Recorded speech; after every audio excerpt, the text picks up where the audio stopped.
গত সোমবার সাউথপোর্টের একটি নাচের কর্মশালায় 17 বছরের একজন কৃষ্ণাঙ্গ কিশোর ছুরি দিয়ে হামলা করে এবং সেখানে এলোপাথারি তার হামলায় ঘটনাস্থলেই অনেক মানুষ আহত হয় এবং 3টি শিশু নিহত হয়েছে।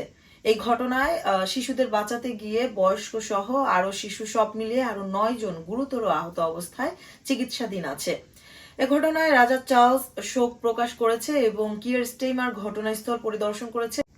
যারা মারা গেছে তাদের স্মরণে নীরবতা পালন করেন সেখানে দাঁড়িয়ে 1 মিনিট।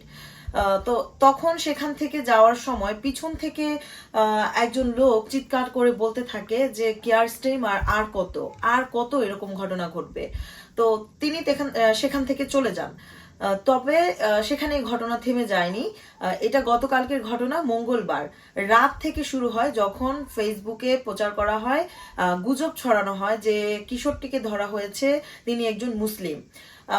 তখন থেকেই হট্টগোল শুরু হয়ে যায় পুরো এলাকায় এবং সেখানে যে কয়টি মসজিদ আছে সেখানে হামলা করা হয়, ভাঙচুর করা হয়। পুলিশ সেখানে অবস্থান নেয় এবং পুলিশের গাড়িও ভাঙচুর করা হয় এবং পুলিশকে উদ্দেশ্য করে ইট পাটকেল নিক্ষেপ করে সেখানে যে শ্বেতাঙ্গ লোকেরা বসবাস করছে।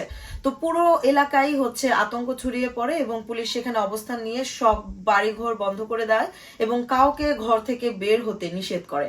এই ঘটনার রেশ আজকেও আছে। বুধবার পুরো দিন সেখানে থমথমে অবস্থা বিরাজ করছে এবং পুলিশ সেখানে অবস্থান নিচ্ছে। সেখানে পুলিশের সাথে যে যারা সেখানে হামলা বা হট্টগোল করছে তাদের সাথে একটা বিবাদ বাধে এবং পুলিশ সেখানে ঘটনাস্থল থেকে কয়েকজনকে আটক করে নিয়ে যায়।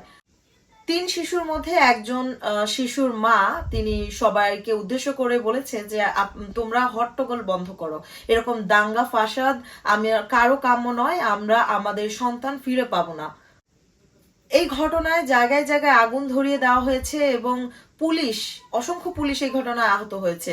এই পর্যন্ত খবরে এসেছে 50 জন পুলিশ দাঙ্গায়, যারা এখানে এই দাঙ্গাটা লাগিয়েছে সেই ঘটনায় 50 জন পুলিশ আহত হয়েছে। এরকম ঘটনার নিন্দা জানিয়েছেন প্রধানমন্ত্রী কিয়ার স্টেইমার।